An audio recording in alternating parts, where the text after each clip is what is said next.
जय हिंद दोस्तों, स्वागत है आप सभी का एक बार फिर से आपके अपने नवदीप सर के साथ इस सेशन में, जहां पर हम लोग आज चर्चा करने वाले हैं यूनिवर्स की। ये जो यूनिवर्स आपको सुनने में लगता है, वास्तव में ये बहुत बड़ी चीज है, एक बहुत बड़ी एंटिटी, जहां यूनिवर्स के अंदर बहुत सारे तारामंडल हैं, बहुत सारी गैलेक्सीज हैं। उनमें से एक तारा सूर्य है, सूर्य का अपना सौर मंडल है, उस सौर मंडल का एक छोटा सा ग्रह पृथ्वी है, पृथ्वी के अंदर हम रहते हैं, वो भी एक महाद्वीप के, एक देश के, एक राज्य के, एक शहर के, एक छोटे से घर में। यानी कि अगर हम ब्रह्मांड को एक एंटिटी के रूप में समझने की कोशिश करें, तो हम सिर्फ स्पेक्यूलेशन या अंदाजा ही लगा सकते हैं कि ऐसा हुआ होगा तो ब्रह्मांड बना होगा। बहुत सारे साइंटिस्ट, बहुत सारे लोग समय समय पर आते रहे, उन लोगों ने अपनी अपनी विचारधाराएं दी, उनकी विचारधाराओं के हिसाब से हम लोगों ने उनकी बातों को मानना शुरू किया। लेकिन बात वही है ना, कि जब कोई आपको कोई बात कह के चला जाए, उससे ज्यादा सटीक बात कोई दूसरा व्यक्ति आकर के कह दे, तो आप उसी की बात मानते हो जो दूसरा वाला ज्यादा सटीक और ज्यादा वैज्ञानिक बात कह के जाता है। अधिक वैज्ञानिक और अधिक सटीक बातें हमेशा सही लगती हैं। ऐसा ही ब्रह्मांड की उत्पत्ति के संबंध में भी हुआ है। जॉर्जस लेमेंट्रे नाम के एक व्यक्ति हुआ करते थे। 1927 में उन्होंने बिग बैंग थ्योरी का कॉन्सेप्ट दिया। 1967 में उसे रीवेरीफाई किया हबल ने। 1927 में बिग बैंग थ्योरी अथवा महाविस्फोट का सिद्धांत, ये कॉन्सेप्ट जब आया, तो इस कॉन्सेप्ट के बाद लोगों को यह क्लियर हो गया कि वास्तव में जो जॉर्जस लेमेंट्रे कह रहे हैं वैसा ही कुछ हुआ होगा। तो फॉर्मेशन हुआ है हमारे ब्रह्मांड का। हम आज इसी के बारे में समझेंगे, पढ़ेंगे। बहुत सारी चीजें हैं जो हमें ब्रह्मांड के बारे में समझनी और जाननी है, तो उसको हम लोग अच्छे से जानेंगे और कोशिश करेंगे कि हम सब कुछ समझ पाए। तारे पहले चमक नहीं रहे थे और अचानक से देखिए दोस्तों, तारे टिमटिमाने लग गए। यही तो पावर है हमारी क्लास का। मजाक की बात आगे करेंगे, लेकिन ब्रह्मांड के बारे में मैं आप सभी लोगों को वही एक बेसिक बात बताना चाहता हूं कि आखिर ब्रह्मांड की उत्पत्ति के संबंध में हम कहते क्या हैं। मैंने आपको बताया कि यूनिवर्स जो है वो बहुत बड़ी आइडेंटिटी है। यूनिवर्स जिसे हम लोग कहते हैं ब्रह्मांड। फिर ब्रह्मांड चूंकि एक बहुत बड़ी आइडेंटिटी है, वैसे ही ब्रह्मांड के अंदर होती हैं बहुत सारी गैलेक्सी। गैलेक्सी का मतलब होता है आकाशगंगा। जैसे हमारी गैलेक्सी का नाम है मिल्की वे। मिल्की वे गैलेक्सी जो हमारी गैलेक्सी है उसका नाम है, हमारी आकाशगंगा का नाम। फिर अभी और आगे बढ़ें तो हम पाते हैं गैलेक्सी के अंदर होते हैं बहुत सारे कॉन्स्टेलेशंस। कॉन्स्टेलेशंस का मतलब होता है तारामंडल। इन्हीं तारामंडलों के अंदर होते हैं स्टार्स। और स्टार का मतलब एक तारा। इस तारे का हो सकता है अपना एक सोलर सिस्टम, यानी कि हर तारे का अपना सोलर सिस्टम हो सकता है, हर तारे का अपना एक सौर मंडल हो सकता है, और उस सौर मंडल के अंदर हो सकते हैं प्लैनेट्स। और इन्हीं प्लैनेट की जो हम बात करते हैं, इन्हीं ग्रहों की जो हम बात करते हैं, उन ग्रहों में से एक ग्रह है पृथ्वी, जिसके एक महाद्वीप के, एक देश के, एक राज्य के, एक शहर में हम रहते हैं। ये हम लोगों ने एक बहुत बेसिक सी बात समझी थी और बहुत बेसिक सी बात जानी भी थी। लेकिन यहां जो कंसेप्ट है वो कंसेप्ट बहुत ही शानदार है कि ब्रह्मांड की उत्पत्ति के बारे में बहुत सारे लोगों ने समय समय पर अलग अलग बातें की हैं। और बहुत सारे लोगों की जो समय समय पर अलग अलग बातें हैं, उन अलग अलग बातों को हम लोग समझते हैं। थ्योरेटिकल पोर्शन यहाँ पे हमने ऐड कर दिया है कि earth is a part of the solar system, while solar system is the part of milky way Galaxy. The cluster of millions of galaxies is called the universe. ठीक है, पृथ्वी सौरमंडल का एक हिस्सा है, जबकि हमारा सौरमंडल आकाशगंगा का हिस्सा है, और लाखों आकाशगंगाओं के समूह को हम ब्रह्मांड कहते हैं। देखिए दोस्तों, ब्रह्मांड की जो विचारधारा है ना, वो एक तो दार्शनिक विचारधारा भी है, फिलोसॉफिकल भी है ब्रह्मांड थोड़ा सा। लोग मल्टीवर्स की बातें करते हैं। एग्जाम्पल के तौर पे ऐसे समझिए कि मान लीजिए आप एक सपना देख रहे हैं और आपके सपने में अचानक एक बाघ आपके पीछे पड़ गया और वो बाघ आपको दौड़ा रहा है। आप बहुत तेजी से दौड़ रहे हैं, लेकिन बाघ आपके पीछे दुगनी तेजी से दौड़ रहा है। आप तरबतर हो गए हैं, पसीने में परेशान हो गए हैं किसी तरह से अपनी जान बचाना चाहते हैं, आप नदी में कूदे, पीछे बाघ भी नदी में कूदा और बाघ भी आपसे ज्यादा तेजी से तैर के आपके पीछे आना चाहता है, और इस पूरे के पूरे प्रोसेस में आप इतने परेशान कि अचानक से बाघ आपको पकड़ता है और आपकी नींद खुल जाती है। जैसे ही आपकी नींद खुली तो आप अपने बेडरूम में हैं, आपके आसपास ना कोई बाघ है, ना कोई नदी, ना किसी जंगल से आप भाग रहे हैं। लेकिन जब आपको सपना आया था, उस समय पर तो आपको सब कुछ यही लग रहा था ना कि रियलिटी में हो रहा है कि मैं जंगल में भाग रहा हूं, बाघ मेरे पीछे पड़ा है और मैं नदी में कूद गया। जिस तरह से आपको वो सपना रियलिटी लग रही थी, हो सकता है कि जो आज हम यहां पर कर रहे हैं ये ब्रह्म के सपने में हो रहा हो, और जो ब्रह्म है वो अपने सपने में सब कुछ इस तरह से देख रहे हैं जो आज हम यहां पर कर रहे हैं। हो सकता है ये मात्र और मात्र एक सपना हो जो आंख खोलते ही टूट जाए। दोस्तों, ये जो कंसेप्ट बता रहा हूं ना आपको, ये आपको समझ में आया जरूर होगा, लेकिन ये जो आपको समझ में आया है, ये है वास्तव में अद्वैत वेदांत फिलॉसफी। तो ब्रह्मांड का एक कंसेप्ट सनातन वैदिक फिलॉसफी से भी निकल करके आता है, जिसे वेदांत फिलॉसफी कहते हैं। ठीक है, तो याद रखिएगा, मैं आपको बस एक आइडिया देना चाह रहा था। और चूंकि जब मैं आपको मल्टीवर्स शब्द के बारे में कल बोला था ना, मल्टीवर्स का मतलब होता है अनेकों ब्रह्मांड, तो मैं बस इतना ही कहना चाह रहा था कि जैसे ब्रह्म का सपना है कि हम उसके सपने में हैं, हमारा सपना है कि हम अपने सपने में हैं, वैसे ही हो सकता है ब्रह्म भी किसी के सपने में हो, तो मल्टीवर्स का कॉन्सेप्ट आ जाता है कि मल्टीपल यूनिवर्स हो सकते हैं, यानी मल्टीवर्स हो सकते हैं, है ना। तो ये एक बहुत बेसिक सी बात है।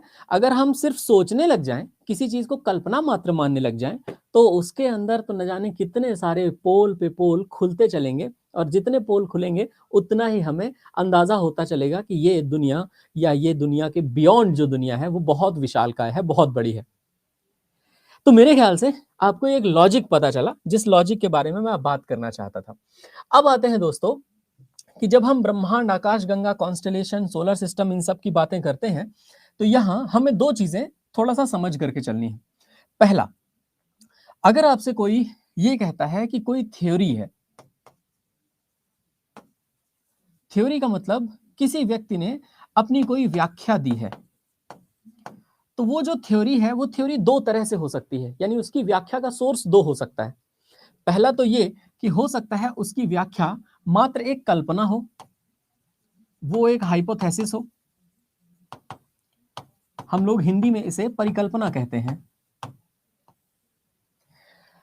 अब अगर मान लीजिए मैंने कहा कि मनुष्य को सपने इसलिए आते हैं क्योंकि उसके पीछे के ये कारण है, अब कोई व्यक्ति और सटीक बात नहीं कहेगा तो आप मेरी ही बात मानकर चलेंगे ना कि नवदीप सर ने बताया था कि सपने इस वजह से आते हैं। यदि कोई दूसरे व्यक्ति ने आपको आकर के और सटीक बात बताई, तब आप मानेंगे कि नवदीप सर ने शायद 100% स्टडी नहीं किया था, इसीलिए वो सपनों के बारे में ज्यादा नहीं जान पाए थे। एग्जाम्पल दे रहा हूं आपको। हाइपोथेसिस या परिकल्पना का मतलब होता है किसी व्यक्ति द्वारा सोची गई बात जो किसी एक चीज के संदर्भ में है, किसी एक चीज के कॉन्टेक्स्ट में वो बातें कर रहे हैं। लेकिन दूसरी तरफ व्याख्या जो होती है वो एक प्रिंसिपल भी हो सकता है, वो एक सिद्धांत भी हो सकता है, और प्रिंसिपल हमेशा ऑब्जर्वेशन से ही निकल करके आता है। तो याद रखिएगा, जो प्रिंसिपल होता है या जो सिद्धांत होता है, it is the result of the observation as well as experiments. कि जब आप किसी चीज का पर्यवेक्षण करते हो, जब आप किसी चीज को देखते हो और देखने के साथ साथ आप उसका एक्सपेरिमेंट करते हो, तो एक्सपेरिमेंट से फिर रिजल्ट निकल करके आता है, तो वो सिद्धांत कहलाता है। ठीक है, तो दोस्तों मैं आप सभी लोगों से यही कहना चाहूंगा कि अपने डाउट्स को बचा करके रखिए लास्ट के 10 मिनट्स के लिए। प्लीज अभी पढ़ाई पर फोकस कीजिए और रिफ्रेश कर लीजिए सेशन को यदि नेटवर्क की कोई प्रॉब्लम हो रही है। अब मेरा जो समझना है, मेरा जो समझाना है, वो थ्योरी के ऊपर ही चलेगा। बहुत सारे लोगों ने ब्रह्मांड के बारे में बहुत अलग अलग बातें की हैं, और आइए उन बहुत सारे लोगों की बातों को थोड़ा थोड़ा समझें कि आखिर ब्रह्मांड के बारे में वो क्या बात करना चाहते थे, क्या बताना चाहते थे, और क्या कुछ डिस्कस करना चाहते थे।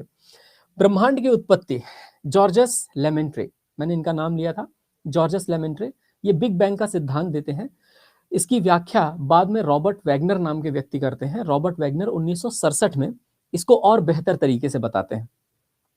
मैं आपको इसके बारे में बताऊंगा कि रॉबर्ट वैगनर ने क्या कहा, यूनिवर्स और ब्रह्मांड की उत्पत्ति के बारे में क्या कंसेप्ट आता है, एक फोटो के माध्यम से देखा जाए तो उस फोटो के माध्यम से हम इसे कवर करेंगे। लेकिन पता है आपको दोस्तों, ये तो चलिए फिर भी ठीक है। अगर आपसे कोई ब्रह्मांड के बारे में बहुत सारी बातें करे और ब्रह्मांड के बारे में बातें करते हुए हबल्स लॉ वगैरह के बारे में कहे, तो इस पर हमारी एक चर्चा होगी। चलिए दोस्तों, सबसे पहले हम लोग पहुंचते हैं कि आखिर ब्रह्मांड की उत्पत्ति के बारे में जॉर्जस लेमेंट्री बिग बैंग का सिद्धांत देते हैं, तो उस सिद्धांत के अंदर क्या कॉन्सेप्ट है, ध्यान से देखिएगा बिग बैंग के बारे में इन्होंने क्या कहा। मैं आपको एक इमेज दिखाऊंगा और उस इमेज से हम लोग थोड़ा सा चीजें समझते हुए चलेंगे। ये देखिए, ऐसा माना जाता है कि हमारा जो ब्रह्मांड था, हमारा ब्रह्मांड पहले एकदम संकुचित था। एक छोटे से बिंदु के आकार में हमारी ब्रह्मांड की सारी चीजें समाई हुई थी। यानी कि हमारा जो यूनिवर्स का ओरिजिन है, यूनिवर्स का ओरिजिन ही एक विस्फोट होने की वजह से हुआ है। और वो विस्फोट आज से 1377 करोड़ साल पहले हुआ था, 1377 करोड़ ईयर्स अगो। और जो 1377 करोड़ साल पहले विस्फोट हुआ था, उस विस्फोट को हम जानते हैं बिग बैंग के नाम से। दोस्तों, जब बिग बैंग हुआ ना, तो बिग बैंग के बाद का कुछ मिनटों का जो वक्त था, वो तो पूरा इन्फ्लेशन का था। इन्फ्लेशन का मतलब पूरी तरह से पता ही नहीं चला कि आखिर ये हुआ क्या है। फिर उसके लगभग कुछ मिनट बीते, तो कुछ मिनटों के बीतने के बाद धीरे धीरे पहले नाभिक का निर्माण हुआ, फर्स्ट न्यूक्लियाई का फॉर्मेशन। फिर इस विस्फोट के लगभग 3 लाख साल बाद जाकर के पहले परमाणु का निर्माण हुआ है। पहला परमाणु मतलब पहले एटम का फॉर्मेशन हुआ है। फिर इस विस्फोट के लगभग कुछ करोड़ वर्ष बीत जाने के बाद धीरे धीरे गैलेक्सी का फॉर्मेशन शुरू हुआ है। तो विस्फोट के करोड़ों वर्षों बाद जाकर के तो तारों का और आकाशगंगाओं का निर्माण हुआ, गैलेक्सी और स्टार्स का फॉर्मेशन। एक बात और बताते हैं आपको, इस विस्फोट के लगभग कुछ अरब वर्षों बाद जाकर के हमारे ब्रह्मांड का विस्तार होना शुरू हुआ। और जब इस विस्फोट के लगभग 9 अरब वर्ष बीते, यानी 900 करोड़ साल बीते, तब जाके हमारा सोलर सिस्टम अस्तित्व में आया। यानी कि हमारा जो सौर मंडल है, वो बिग बैंग के विस्फोट के लगभग 900 करोड़ साल बाद अस्तित्व में आया है। यानी हमारी पृथ्वी मात्र 450 या 460 करोड़ साल पुरानी है। बिग बैंग आज से 1377 करोड़ साल पहले हो गया था, लेकिन बिग बैंग के 950 करोड़ साल बाद या 900 करोड़ साल बाद, लगभग आज से 450 करोड़ साल पहले पृथ्वी अस्तित्व में आई है। यानी हमारी अर्थ की एज कितनी है, तो आपसे कोई पूछे तो आप बताइएगा 450 से 460 करोड़ साल, इतनी एज है हमारी अर्थ की। क्लियर हुआ? अब देखना, हाँ, इसके अलावा एक कंसेप्ट और जो आपको समझना है वो ये है कि हमारी पृथ्वी पर जीवन कब आया, लाइफ ऑन अर्थ। तो लाइफ ऑन अर्थ आया है विस्फोट के लगभग 1000 करोड़ साल बाद, यानी कि 10 अरब साल बाद। अच्छा, ये जो मिलियन और बिलियन का कैलकुलेशन है, ये आपको थोड़ा कंफ्यूज कर रहा होगा। मैं आपको मिलियन और बिलियन के कैलकुलेशन में पहले क्लियर कर देता हूं, ताकि आपका ये कंफ्यूजन ना रहे। देखो दोस्तों, अगर आपसे कोई कहता है 10 लाख, तो 10 लाख का मतलब आप समझिएगा 1 मिलियन, ठीक है। अगर आपसे कोई कहता है 100 करोड़, तो 100 करोड़ का मतलब आप समझिएगा 1 बिलियन, और इसी को हिंदी में 1 अरब कहते हैं। तो कंफ्यूजन नहीं रहेगा। जैसे हमारी आबादी इस समय पर लगभग 1.5 अरब हो चुकी है। 1.5 अरब कहने का मतलब कि हम लगभग 150 करोड़ हो चुके हैं, यानी कि वी आर 1.5 बिलियन भारत में। क्लियर है ना? तो अभी आपको समझनी है चीजें, और फिर जो आपको जाननी है वो बता दूंगा एग्जामिनेशन पॉइंट ऑफ व्यू से इंपॉर्टेंट। तो 100 करोड़ सालों का जो वक्त है वो 1 बिलियन ईयर्स का वक्त कहलाएगा। यानी 100 करोड़ की संख्या को पश्चिम में 1 बिलियन लिखते हैं और 1 अरब। हमारे भारत में इसे जाना जाता है। तो ये कंफ्यूजन मत रखिएगा ताकि आपको क्लियर रहे। जैसे पश्चिम में कभी आप यूएस की तरफ जाएंगे ना, तो वो लोग 1 लाख को कभी 1 लाख नहीं कहते, 1 लाख नहीं कहते, वो कहते हैं 100,000। तो उनका 1000 है, 1000 के बाद सीधे मिलियन है, और मिलियन के बाद सीधे बिलियन है, बिलियन के बाद फिर ट्रिलियन है। इस तरह से उनकी काउंटिंग होती है। हमारे यहाँ हमारी काउंटिंग और अच्छी है। हमारे यहाँ पहले इकाई होता है 1 से लेकर 9 तक, फिर दहाई होता है 10 से लेकर 99 तक, फिर सैकड़ा होता है 100 से लेकर 999 तक, फिर हजार होता है ना, 1000 से लेकर के 99,999 तक, और फिर उसके बाद लाख होता है, फिर 10 लाख होता है, फिर उसके बाद करोड़ होता है, फिर 10 करोड़ होता है, फिर उसके बाद अरब होता है, फिर 10 अरब होता है, फिर उसके बाद खरब, 10 खरब, नील 10 नील, पद्म 10 पद्म, शंख 10। तो फिर बहुत सारी ऐसी संख्याएं हैं। तो मेरे ख्याल से आपको आंसर समझ में आ गया होगा। तो ये देखो, जो विस्फोट हुआ, उस विस्फोट के लगभग, ध्यान से देखिए, जो जीवन है वो जीवन आया है लगभग 1000 करोड़ साल बाद, यानी कि 10 अरब साल बाद जीवन अस्तित्व में आया, कि हमारी पृथ्वी पे जीवन शुरू हुआ। और शुरुआती जो जीवन था, शुरुआती जीवन में जब पृथ्वी पर जीवन आया, आप सभी को पता है कि अब धीरे धीरे वो प्रजातियां विलुप्त भी हो चुकी हैं। पहले तो डायनासोर भी होते थे, वो डायनासोर भी अब विलुप्त हो गए। अब सिर्फ डायनासोर के कहीं कहीं कंकाल मिलते हैं या उनका जीवाश्म मिलता है, तो हम कहते हैं यार कितने बड़े बड़े जानवर रहे होंगे तब, है ना। तो स्वाभाविक है कि जो पहले जानवर होते थे, जो पहले मैमल्स होते थे, डायनासोर तो फिर भी रेप्टाइल जैसे हुआ करते थे, जो रेंगने वाले जीव थे, जो ऐसे ऐसे करके रेंग के चलते हैं ना, उनको रेप्टाइल्स कहा जाता है। खैर, मैं ये कहना चाह रहा हूं कि अभी आज की यदि बात करें, तो आज लगभग 1377 से 1378 करोड़ वर्ष बीत चुके हैं, और हम यहां पृथ्वी पर खड़े होकर के ये दुनियादारी की बातें कर रहे हैं। लेकिन आपको पता है, ये जो भी हम दुनियादारी की बातें कर रहे हैं, जो भी हम 1378 करोड़ साल बाद की चर्चा कर रहे हैं, इस पूरी चर्चा के बाद आने वाले समय में क्या होगा? कुछ लोग कहते हैं आने वाले समय में ब्लैक होल होगा। ब्लैक होल होगा तो ब्लैक होल में सब कुछ गायब हो जाएगा। तो मैं आपको एक तारे के बारे में भी बताऊंगा, क्योंकि देखिए, मेरे ख्याल से आपको ये समझ में आ गया होगा ना कि यूनिवर्स का निर्माण कैसे हुआ है और बिग बैंग का फॉर्मेशन कैसे। तो एक बार एक लाइन में ध्यान से समझिए।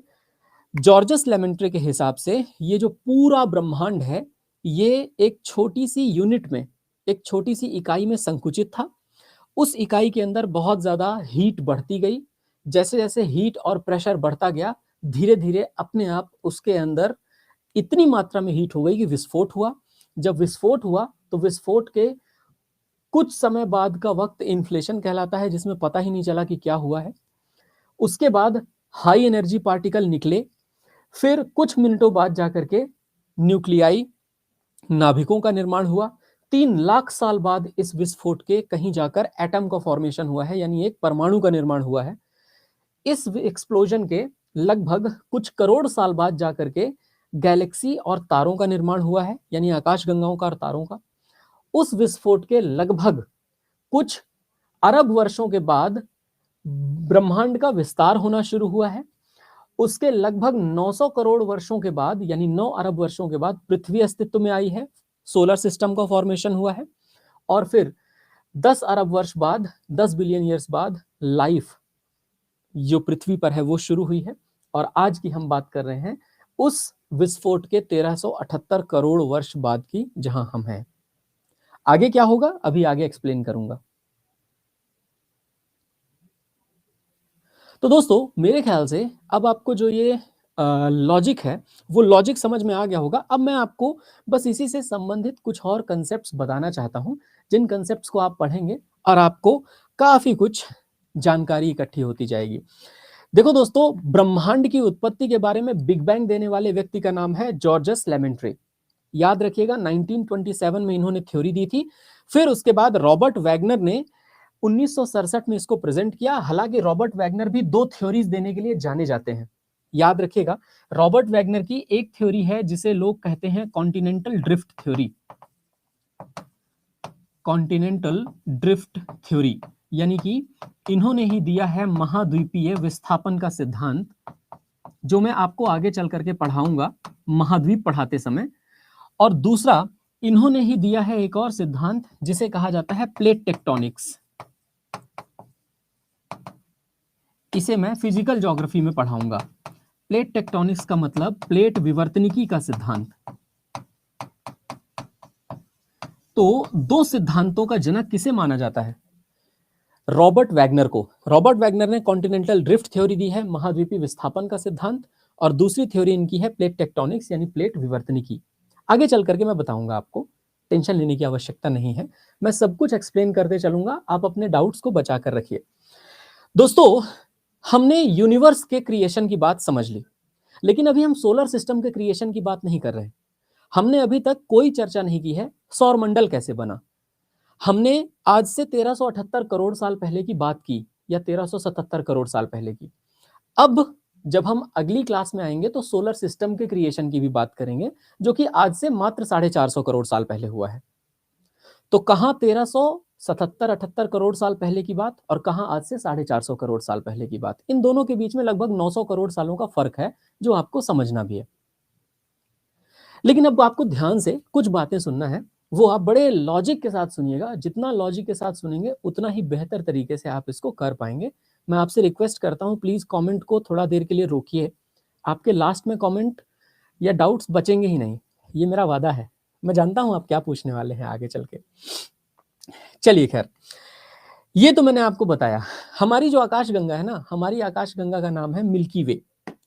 जो मिल्की वे है, मिल्की वे को हिंदी में कहा जाता है मंदाकिनी। और देखो दोस्तों, मंदाकिनी, चूंकि मिल्की वे गैलेक्सी जिसको हम कहते हैं, आप जानते हो मिल्की वे गैलेक्सी के अंदर बहुत सारे धूल के कण भी होंगे, बहुत सारे तारे भी होंगे, उन तारों के सौरमंडल भी होंगे, प्लैनेट भी होंगे, उन प्लैनेट से टूटे हुए टुकड़े भी होंगे, सब कुछ हो सकता है, कोई बड़ी बात नहीं है। और ये जो सब कुछ हमारे इस ब्रह्मांड के अंदर ही मौजूद है, इन ब्रह्मांड के अंदर मौजूद चीजों के बारे में प्रश्न परीक्षा में पूछे जाते हैं। ध्यान से सुनिएगा। सबसे पहले हमारी जो आकाशगंगा है, हमारी आकाशगंगा का निर्माण किससे हुआ? तो हाइड्रोजन गैस के बने बादलों से हुआ।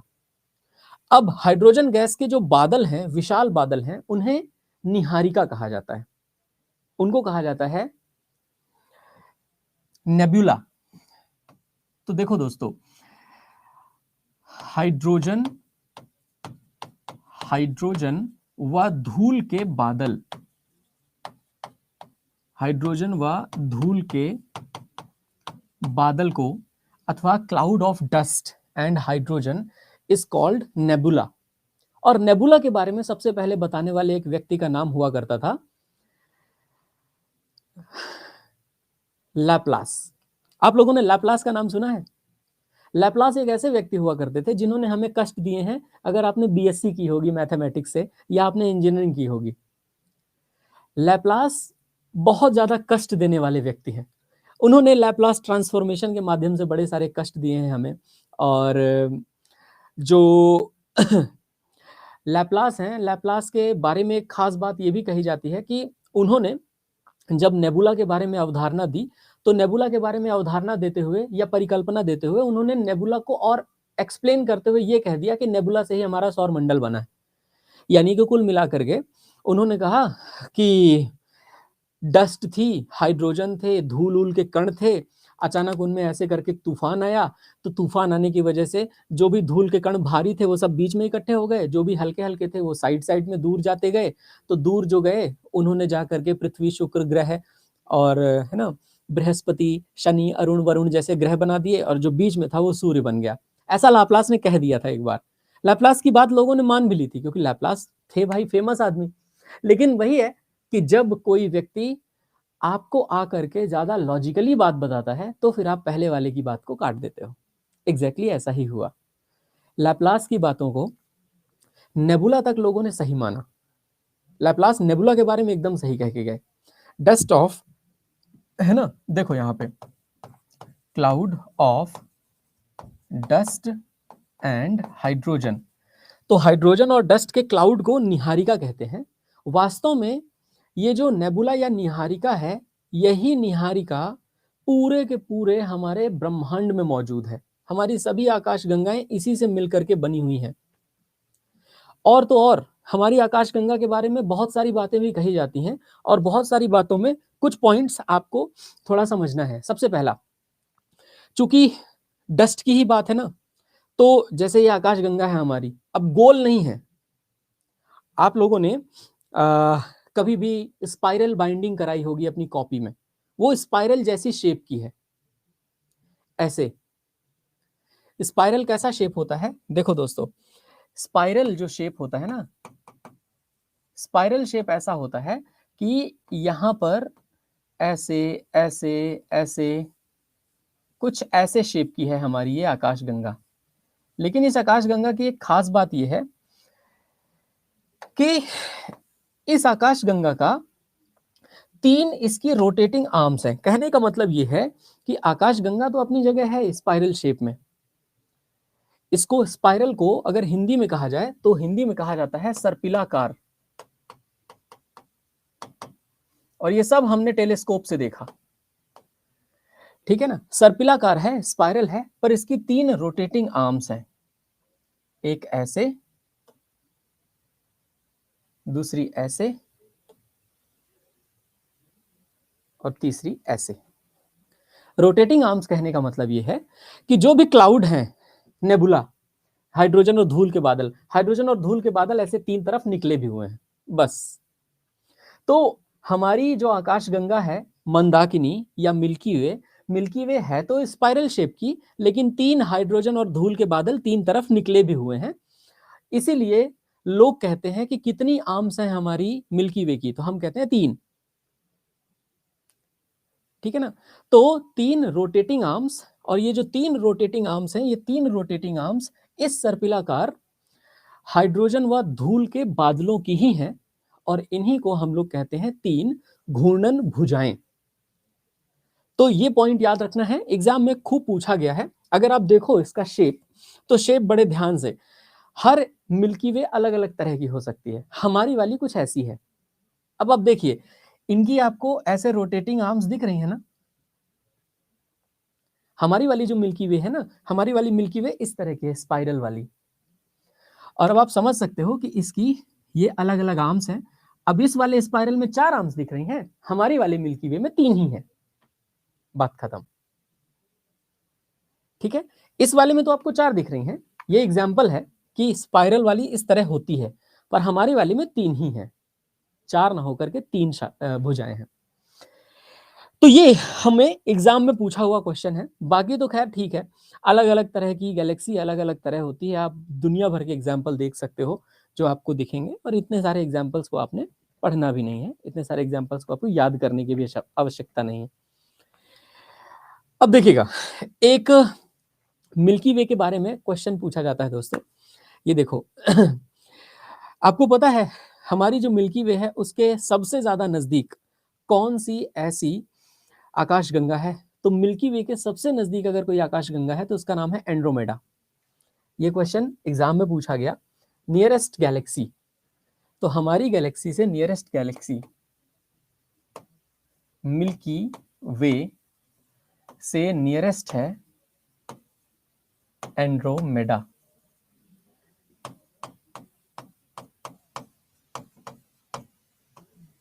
कौन सी है? एंड्रोमेडा। और ये तो हमारी मंदाकिनी है ही, तो ये पॉइंट भी आपको याद रखना है। दूसरा, एंड्रोमेडा चूंकि हमारे नजदीक है, ज्यादा दूर नहीं है। मिल्की वे को सबसे पहले देखा किसने? हमारी मंदाकिनी को सबसे पहले किसने देखा था? तो दोस्तों अगेन वही व्यक्ति जिन्होंने इनर्शिया के बारे में लोगों को बताया, जिन्होंने जड़त्व का पूरा कंसेप्ट लोगों को समझाने की कोशिश की, और उनका नाम है गैलीलियो। तो हमारी सबसे निकटवर्ती आकाशगंगा है एंड्रोमेडा, जो लगभग 2.2 मिलियन प्रकाश वर्ष दूर है। अभी मैं दूरी मापने की इकाइयों पर भी आऊंगा कि कैसे दूरियां मापी जाती हैं। मंदाकिनी को सबसे पहले गैलीलियो ने देखा था। ये आपको फोटो के माध्यम से इसीलिए यहां पर रख करके बताया ताकि आपको थोड़ा आइडिया लगे, एंड्रोमेडा।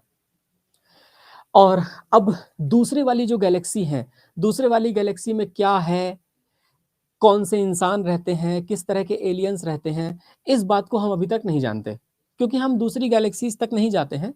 हम तो अपनी ही गैलेक्सी में दुनिया भर के ग्रहों को, तारों को जानते रहते हैं।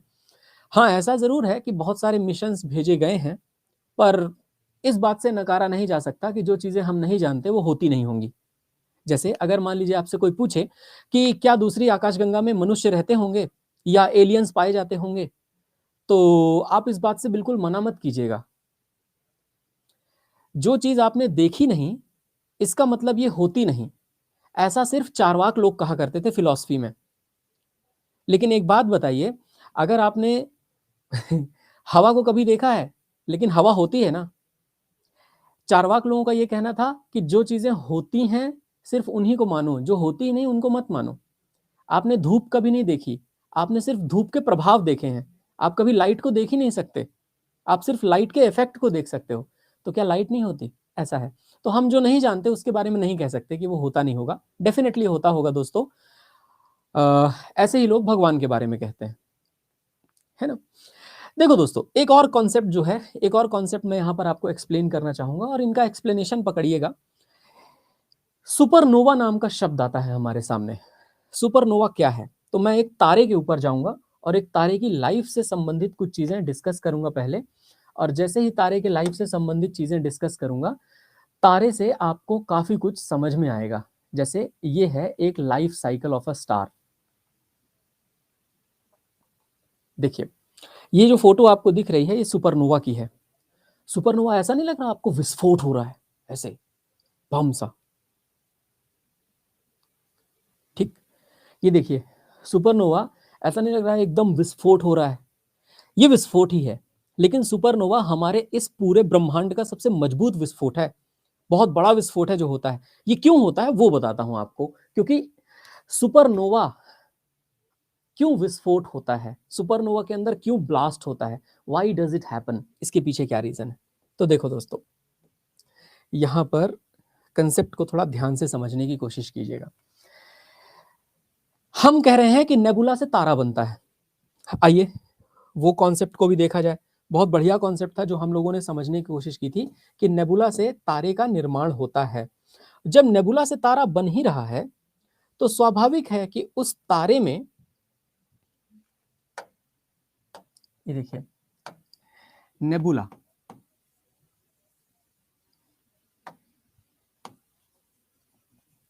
नेबुला, नेबुला का मतलब होता है निहारिका। निहारिका के बारे में किसने बताया था? लैपलास ने। ठीक है, ये क्लियर है। नेबुला क्या है? ये है क्लाउड ऑफ डस्ट। क्या है ये? Cloud of dust and hydrogen. अब ये क्लाउड ऑफ डस्ट और हाइड्रोजन की एक खास बात भी बताता हूं आपको। चूंकि ये हाइड्रोजन व धूल के बादल हैं,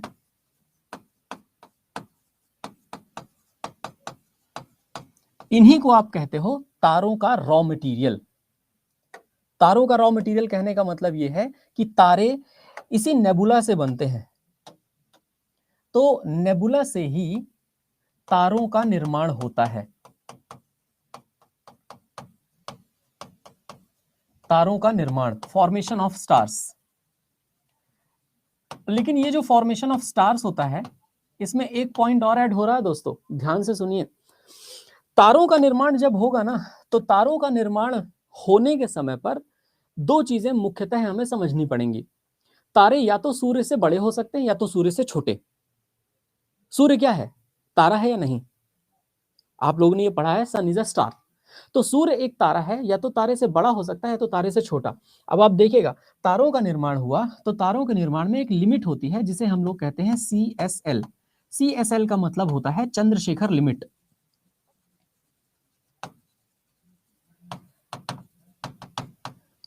हिंदी में कहा जाए तो इसे कहा जाता है चंद्रशेखर सीमा। और क्या है ये चंद्रशेखर सीमा? चंद्रशेखर सीमा का मतलब होता है, CSL का मतलब सूर्य का द्रव्यमान गुणे सूर्य का द्रव्यमान गुणे 1.4। अब आप सोचोगे हैं ये क्या है? तो ये एक रेफरेंस है भैया, आप ध्यान से समझो तो आपको लॉजिक समझ में आएगा। Mass of sun into 1.4। ये mass of sun into 1.4 Chandrasekhar limit कहलाती है। चंद्रशेखर लिमिट का मतलब आप समझे? एकदम बिल्कुल सिंपल सा कॉन्सेप्ट समझिए। चंद्रशेखर लिमिट के माध्यम से वो ये कहना चाहते हैं कि अगर कोई चीज या कोई भी तारा सूर्य के द्रव्यमान से 1.4 गुने से, अब मान लो कि सूर्य का द्रव्यमान है 10 किलो, मान लो एग्जाम्पल के तौर पे, तो सूर्य का द्रव्यमान 10 किलो है, तो 10 में आप 1.4 का गुणा करोगे तो 14 मिलेगा, यानी कुल मिला के 14 को उन्होंने लिमिट मान ली। सूर्य के द्रव्यमान के 1.4 गुने से ज्यादा वाले सारे मैसिव स्टार या बड़े तारे कहलाते हैं। सूर्य के द्रव्यमान के 1.4 गुने से कम वाले सारे के सारे एवरेज स्टार यानी औसत तारे कहलाते हैं। तो अगर मैं आपको ये फोटो दिखाऊं तो इस फोटो को देखते हुए अब देखिए, ऊपर की तरफ जिसे मैं कह रहा हूं ये है एक औसत तारा। ये देखिए एक नेबुला से निर्माण हुआ है ना, यहां पर ये देखिए ये एक नेबुला है या एक निहारिका है। इस निहारिका से या एक स्टेलर नेबुला से निर्माण हुआ है स्टार का। स्टार एक एवरेज स्टार हो सकता है, औसत तारा हो सकता है, या एक मैसिव स्टार हो सकता है, एक बड़ा तारा हो सकता है। औसत तारे का क्या सीन है कि less than Chandrashekhar limit, Chandrashekhar limit से कम। बड़े तारे की more than Chandrashekhar limit, Chandrashekhar limit से ज्यादा। और चंद्रशेखर लिमिट क्या कहती है? चंद्रशेखर लिमिट कहती है सूर्य के द्रव्यमान का 1.4 गुना। अब आप बताइए मुझे, आपसे क्वेश्चन पूछा जाए, ये बताइए सन एवरेज स्टार है कि मैसिव स्टार है? सूर्य एक औसत तारा है या सूर्य एक बड़ा तारा है? क्या लगता है आपको? सन एक एवरेज स्टार है या सन एक मैसिव स्टार है? क्या होना चाहिए कंसेप्ट, है ना? बिल्कुल सही। तो सन एक एवरेज स्टार है भाई, अपने 1.4 टाइम से कम ही होगा ना सूर्य। तो ये तो वही बात हो गई कि मेरे बड़े भैया से मेरी फैमिली में लोग एज में बड़े हैं या मेरे बड़े भैया से छोटे हैं, तो मैं तो हमेशा अपने बड़े भैया से छोटा ही रहूंगा। तो वो अगर मेरे बड़े भैया को बेंचमार्क बना दिया गया है, तो जो बड़े भैया से छोटे हैं उनमें से तो मैं भी हूं ना। तो सिंपल सी बात है, मैं तो एवरेज ही कहलाऊंगा। फिर बाकी जो बड़े भैया से बड़े होंगे उम्र में वो मैसिव कहलाएंगे। समझ गए ना आप? तो सन इज एन एवरेज स्टार, सूर्य एक औसत तारा है, सूर्य कोई भी एक मैसिव स्टार नहीं है। ये पॉइंट याद रखिएगा। CSL से बड़ा होना चाहिए ना, CSL से बड़ा तो सूर्य हो ही नहीं सकता, क्योंकि सूर्य से ही 1.4 गुना CSL होता है, तो CSL से नीचे ही है। ये जरूर याद रखिएगा। अब देखिएगा दोस्तों, कोई भी औसत तारा जब अपने लाइफ को खत्म करता है, तारों के अंदर क्या होता है? न्यूक्लियर फ्यूजन होता है, ये बात आप लोग जानते हो ना। न्यूक्लियर फ्यूजन, हिंदी में आप लोगों ने इसको पढ़ा होगा, इसे कहा जाता है नाभिकीय संलयन। और नाभिकीय संलयन होते होते जब धीरे से एनर्जी खत्म होती है, तो एनर्जी खत्म होने के बाद फिर व्हाइट ड्वार्फ बन जाता है, यानी सफेद बौना बनता है कोई भी तारा जो एवरेज होता है। तो ये बना सफेद बौना, व्हाइट ड्वार्फ। लेकिन अगर कोई तारा मैसिव है, चंद्रशेखर लिमिट से ज्यादा है, तो वो आगे चल करके बनेगा सुपरनोवा। और जब वो सुपरनोवा बनता है ना दोस्तों, तो सुपरनोवा में होता है विस्फोट। सूर्य से 1.4 गुने से जितने भी बड़े तारे होते हैं, वो सारे बड़े तारे सुपरनोवा बनते हैं, और सुपरनोवा बनने के बाद विस्फोट करते हैं अपने आप में। जैसे ही विस्फोट करेंगे, वो या तो न्यूट्रॉन स्टार बन जाएंगे या तो ब्लैक होल बन जाएंगे। ठीक है, न्यूट्रॉन स्टार या न्यूट्रॉन स्टार के अलावा ब्लैक होल। अब देखना बड़े ध्यान से, यहां पे आपको जो समझना है वो अंडरस्टैंडिंग क्या है। न्यूट्रॉन स्टार का मतलब होता है एक ऐसा तारा जिसमें से एनर्जी लगातार निकलती रहती है। ठीक है, एनर्जी निकलना मतलब रेडियो एक्टिव जो रेज होती हैं उनका निकलते रहना, या जो रेज लगातार निकलती रहें, वो न्यूट्रॉन स्टार बनाती है। न्यूट्रॉन एमिट होता रहता है, इसमें से न्यूट्रॉन निकलता रहता है, इसलिए इसको न्यूट्रॉन तारा बोलते हैं। न्यूट्रॉन की वेव्स निकलती रहती हैं, न्यूट्रॉन की तरंगें निकलती रहती हैं। ब्लैक होल एक अलग कॉन्सेप्ट है दोस्तों। ब्लैक होल जो है ना, ब्लैक होल के बारे में ऐसे याद रखो जरा ध्यान से मेरी बात सुनो। ब्लैक होल क्या होता है? अगर कोई ग्रेविटेशनल बॉडी अपने साइज को रिड्यूस करे लेकिन उसका मास सेम रहे तो उसका ग्रेविटेशनल पुल बहुत ज्यादा बढ़ जाता है। एक बार फिर से ध्यान से सुनो। अगर कोई ग्रेविटेशनल बॉडी अपने साइज को रिड्यूस कर रही है लेकिन उसका मास सेम है तो उसका ग्रेविटेशन बढ़ जाएगा, और एक टाइम पे तो उसका ग्रेविटेशन इतना बढ़ जाएगा कि इवन लाइट भी उससे बाहर निकल के नहीं आ सकती, वो लाइट को भी अपने अंदर अट्रैक्ट कर लेगा। हिंदी में अगर समझो, यदि किसी गुरुत्वीय पिंड का आकार छोटा किया जाए तो गुरुत्वीय पिंड का आकार तो छोटा हो जाएगा लेकिन उसका द्रव्यमान तो उतना ही रहेगा।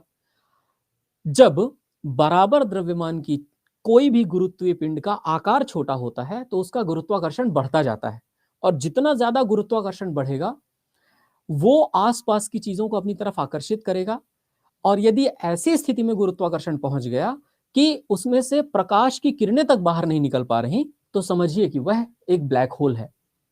हिंदी में भी ब्लैक होल को ब्लैक होल ही कहते हैं। हर चीज को अपनी तरफ खींचता है। Everything will be attracted towards it. सब कुछ अपनी तरफ खींच लेगा। इसीलिए लोग कहते हैं कि एक शून्य से दुनिया निकली है, बिग बैंग हुआ, पूरी दुनिया बनी, और एक शून्य में जाकर दुनिया समा जाएगी, फिर कहीं ब्लैक होल होगा, जाकर सब कुछ उसी में समा जाएगा। तो ये जो आप, है ना, धार्मिक जो स्टडीज करते हैं, जो लोग वैदिक धर्म को पढ़ते हैं, वो लोग कहा करते हैं ना कि शून्य से दुनिया का निकलना और फिर शून्य में ही दुनिया का समा जाना, आत्मा का एक जगह से निकलना और परमात्मा से मिलन हो जाना। ये कॉन्सेप्ट कुछ वैसा ही सुनने में लगता है, इसीलिए अद्वैत वेदांत फिलॉसफी को मैंने आपको बताया था। अब ये सुपरनोवा विस्फोट जो है, सुपरनोवा विस्फोट होते रहते हैं हमारे गैलेक्सी में, गैलेक्सी से बाहर। अब ये गैलेक्सी में, गैलेक्सी से बाहर होते जरूर हैं लेकिन हमें नहीं दिखेंगे यहाँ से नंगी आंखों से। हमारे सौर मंडल के आसपास तो नहीं ही हो रहे हैं, स्वाभाविक है। चलिए खैर, न्यूट्रॉन स्टार क्या है? तो देखो दोस्तों, ये मैंने लिख दिया, जो मैंने आपको समझाया ना वो लिखा के इसलिए लाया हूं क्योंकि देखिए, आज से 100 साल पहले बैलगाड़ी में लोग चलते थे, आज सुपर कार्स हैं हमारे पास। आज से 100 साल पहले सारा बही खाता लिखा जाता था रजिस्टर्स में, लेकिन आज कंप्यूटर्स हैं हमारे पास, आज कोर बैंकिंग सर्विसेज हैं, सारी ब्रांचेस इंटरकनेक्टेड हैं। आज से 100 साल पहले लोग धोती कुर्ता पहनते थे, लेकिन आज हमारे पास जीन्स हैं, हम लोग ब्लेजर्स पहनते हैं, हम लोग कोट पहनते हैं। आज हमारे पास सुख सुविधा के सारे साधन मौजूद हैं, लेकिन जब मुझे कोई स्टूडेंट ये कहता है ना सर लिख के पढ़ाइए, तो मुझे लगता है कि आज से 500 साल पुरानी फिर उसी तकनीक पर हम वापस जा रहे हैं कि लिख के पढ़ाओ। अगर मैं सिर्फ एक व्हाइट बोर्ड पर बिना इमेज, बिना पीपीटी के लिख करके ही पढ़ाने लग जाऊं तो फिर क्या मतलब इतनी टेक्नोलॉजी का? फिर तो चलिए हम लोग वही करते हैं कि एक किसी क्लास में बैठते हैं जिसमें साथ में 50 बच्चे आएंगे और उनमें बस लिख लिख के पढ़ाता रहूंगा। आपको ना ये समझ में आएगा कि सुपरनोवा क्या होता है, आपको ना ये फोटो दिखेगी कि न्यूट्रॉन स्टार कैसा होता होगा, आपको ना इसका अवधारणा समझ में आएगी, ना आपको ये सब कुछ दिखेगा। अगर मैं लिख के ही पढ़ाने लग गया तो फिर लिख के पढ़ाने में और एक नॉर्मल मतलब हमारे 500 साल पुराने वाले तरीके में अंतर क्या है? फिर हम टेक्नोलॉजी क्यों यूज कर रहे हैं? ये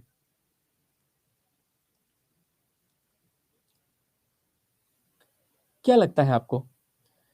यदि आप इस दुनिया में 2024 पहुंच गए हैं, यदि आप 21वीं सदी में हैं, तो 21वीं सदी में भी यदि आप टेक्नोलॉजी का इस्तेमाल ही नहीं करना चाहते, इन सब चीज़ों को समझना ही नहीं चाहते, तो माफ़ कीजिएगा, थोड़ा अपडेट होने की आवश्यकता तो है। ठीक है, थोड़ा अपडेट करिए प्लीज़। तो जैसे मैंने आपको बताया कि सूर्य के द्रव्यमान के 1.4 गुने से ज्यादा चंद्रशेखर लिमिट वाली चीजों को मैंने समझाने की कोशिश की। सुपरनोवा देखने में कुछ ऐसा ही होता है, उसमें होता है विस्फोट, बहुत बड़ा विस्फोट है। यानी एक तारा जब अपने ईंधन को समाप्त करता है, तारा अपने ईंधन को समाप्त करने के समय पर विस्फोट करता है, तो उसे सुपरनोवा कहते हैं। ठीक है ना? तारा अपने ईंधन को तारा अपने ईंधन को समाप्त करने के समय पर विस्फोट करता है। ठीक है। तो any star explodes while going down on its fuel and it is called as supernova. चलिए खैर, न्यूट्रॉन तारा, जैसे ये न्यूट्रॉन तारे के बारे में बात किया ना, तो ये तारे का संकुचित कोर है जो पूरी तरह से न्यूट्रॉन से बना होता है। न्यूट्रॉन का हालांकि ग्रेविटेशन अच्छा होता है, मजबूत होता है, लेकिन अगर एक ऐसा स्पिनिंग न्यूट्रॉन स्टार हो जिसकी ग्रेविटेशनल एक्सिस के अलोंग ही इसकी एनर्जी निकलती हो, कहने का मतलब ये कि एक कोई घूमता हुआ न्यूट्रॉन तारा जो ऐसे रोटेट कर रहा है, उसकी एनर्जी उसके गुरुत्वाकर्षण की रेखा में ही निकलती हो, तो उसे पल्सर कहते हैं। ये पूछा गया प्रश्न है एकदम।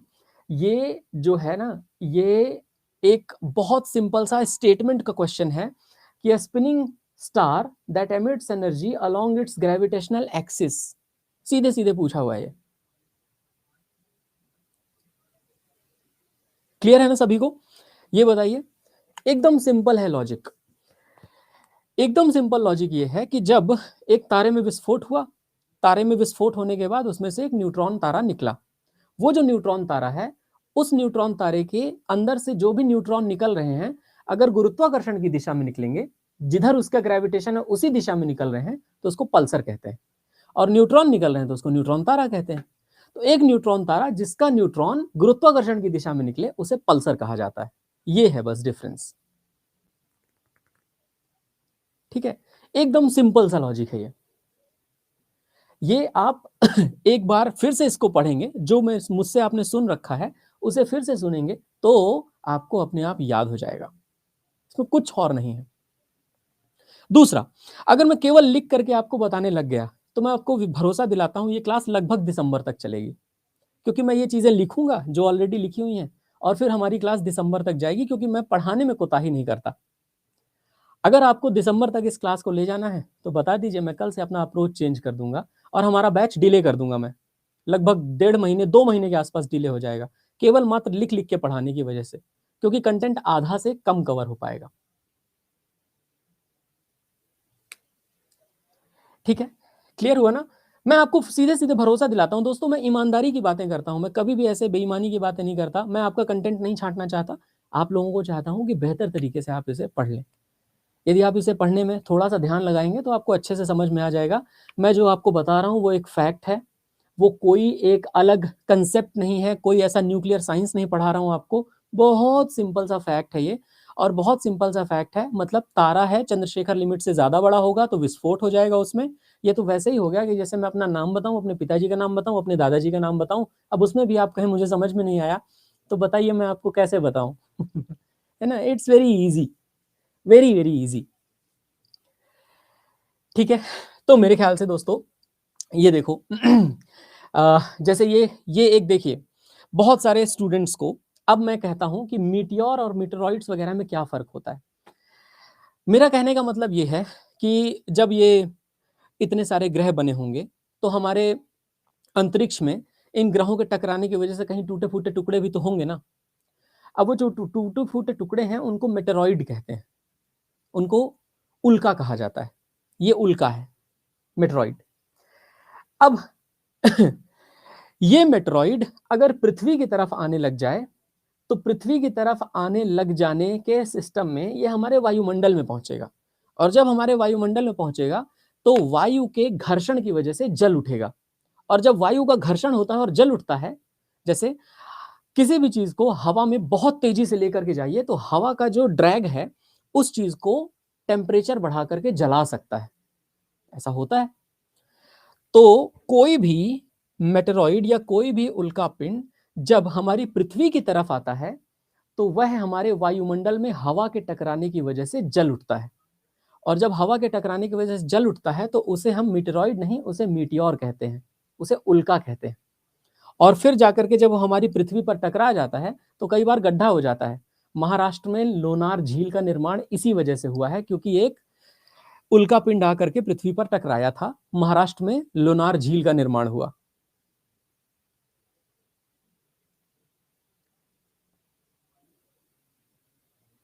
क्लियर हुआ ना दोस्तों? तो देखो बहुत सिंपल सी बात है कि हमने ब्रह्मांड को पढ़ा, ब्रह्मांड के अंदर टूटे छोटे मोटे टुकड़े हो सकते हैं, वो टुकड़े जो ब्रह्मांड के अंदर मौजूद हैं, कहीं अंतरिक्ष में मौजूद हैं, वो जब पृथ्वी की तरफ आते हैं तो पृथ्वी की तरफ आने में पृथ्वी के वायुमंडल में वो जल उठते हैं, क्योंकि हवा बहुत तेजी से उनके ऊपर फोर्स लगाती है, और हवा के फोर्स से जब वो जलेंगे और पृथ्वी पर टकराएंगे तो एक बॉम्ब की तरह पृथ्वी पर आकर गिरेंगे। ऐसे में कहीं पर गड्ढा हो जाएगा और उस गड्ढे पर कोई झील बन सकती है, जैसे लोनार झील महाराष्ट्र की।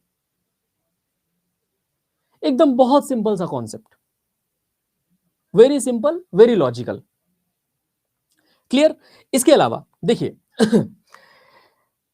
ये जो मैंने आपको समझाया, ये मैंने यहां पर लिख भी दिया, स्मॉल पार्टिकल ऑफ रॉक और dust that burns away in the earth's atmosphere. और याद रखिएगा, इनको शूटिंग स्टार्स भी कहा जाता है।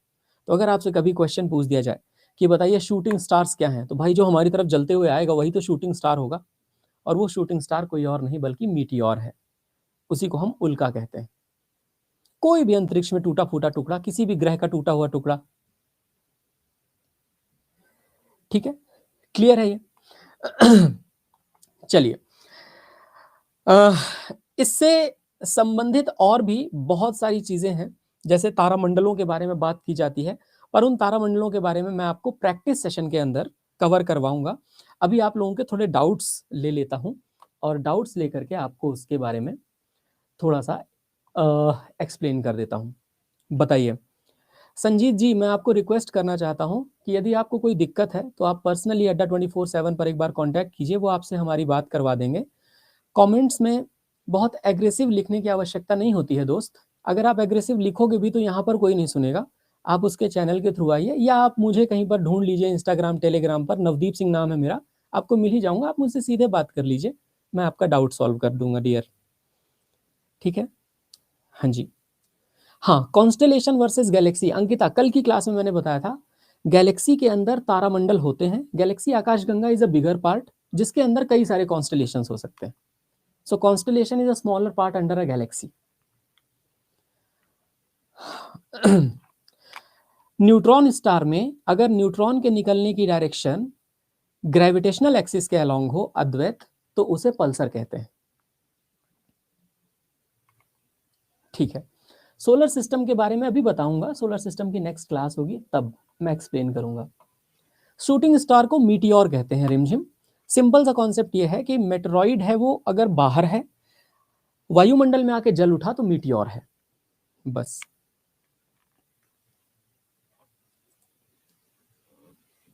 आदित्य, कोई भी मेटेरॉइड कितनी नजदीक से आ रहा है या कितनी दूर से आ रहा है, इस बात से फर्क पड़ेगा, जो आप क्वेश्चन पूछ रहे हैं। ब्लैक होल रिजवान इतने ज्यादा नहीं है, कंसेप्ट है ये। ब्लैक होल जब होते हैं ना, कोई करंट अफेयर्स में आता है तो उसको आप सुनिएगा जरूर। लगभग आज से 2 साल पहले मैंने सुना था। सिमरन, अर्थ की उम्र है 450 करोड़ साल के आसपास। बिल्कुल बिल्कुल, जैसा मैंने आपको पढ़ाया है वो सब कुछ मिल जाएगा, एंड इसके प्रैक्टिस सेशन भी होंगे दोस्त।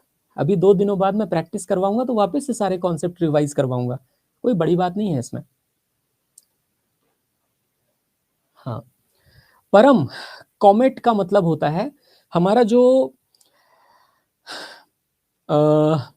हमारा प्लूटो के आसपास वाला हिस्सा है ना, जो हमारा नेपच्यून है, नेपच्यून और प्लूटो के बीच वाला हिस्सा, वहां पर कभी कोई फ्रेगमेंट पार्टिकल या जो आइस का पार्टिकल होता है, जब वो वहां के ग्रेविटेशन से छूट करके और आगे की तरफ बढ़ता है ना, तो उसकी एक लंबी सी पूंछ बन जाती है, और वो आइस का एक बहुत अच्छा टुकड़ा होता है, प्लस उसमें कुछ भी अंतरिक्ष का टूटा फूटा टुकड़ा भी हो सकता है। जैसे पत्थर है, समझ लो पत्थर के चारों तरफ आइस भी है, और वो तेजी से आगे की तरफ हमें आकाश में ऐसे जाता हुआ प्रतीत होता है, तो वो टेल्ड स्टार को हम कॉमेट कहते हैं, उसको धूमकेतु कहा जाता है हिंदी में, पर वो निकलता वहीं से है। हाँ, आशुतोष कह रहा है कि sir stars are nothing but meteoroid. नहीं, मैंने ऐसा कब कहा? मैंने कहा कि स्टार्स जो होते हैं, उन स्टार्स से टूट करके प्लैनेट्स बनते हैं, उन प्लैनेट्स में से टूट करके कोई टुकड़ा मेटेरॉइड हो सकता है। टुकड़ा कह रहा हूं मैं, छोटा सा टुकड़ा। वो छोटा सा टुकड़ा कभी भी अर्थ की तरफ आ सकता है। अब अगर वो अर्थ से ही बड़ा हुआ तो वो स्टार है, और उतना बड़ा स्टार आके अर्थ में टकराएगा तो गड्ढा थोड़ी करेगा, वो तो अर्थ को ले डूबेगा भाई। तो अर्थ अपने ग्रेविटेशन से जिसको अपनी तरफ खींच रही है, वो अर्थ से छोटा ही होगा, तभी उसको अर्थ अपनी तरफ खींच रही है। अगर अर्थ से ज्यादा ग्रेविटेशन किसी चीज में है तो अर्थ उसकी तरफ खींचेगी, ना कि अर्थ उसको अपनी तरफ खींचेगी। चलिए, नेबुला जो है वो डस्ट और हाइड्रोजन से बना है ना। अरे यही तो बताया था मैं। ये भगवान।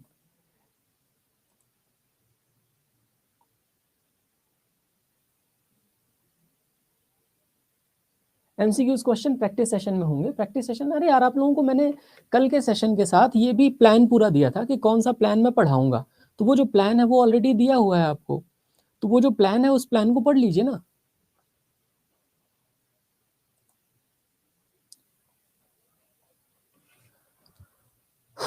How many questions do I need to answer? You people are commenting like it is a YouTube session. हे भगवान।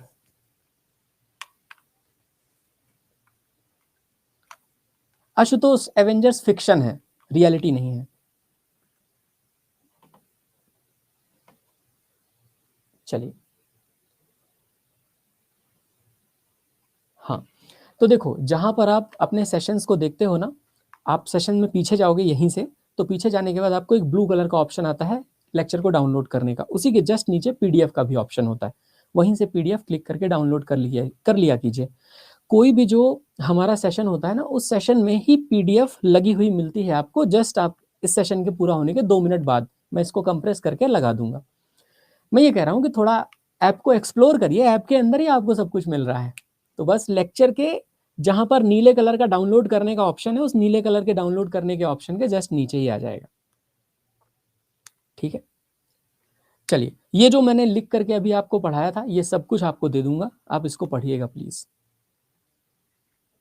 हाँ जी रुचि, टूटता हुआ तारा वही है। चलो, थैंक यू सो मच। और जो मैंने एक्सप्लेन किया है उसको इसीलिए वहां पर पूछ रहा था ना कि सभी को समझ में आ गया, तो सारे लोग बोल रहे थे क्लियर। अब बोल रहे हैं सर न्यूट्रॉन स्टार वापस से समझा दो, सर पल्सर वापस से समझा दो। तो फिर अभी तक जो समझाया वो तो फिर बेकार ही हो गया। ऐसा तो मत करो यार प्लीज मेरे साथ।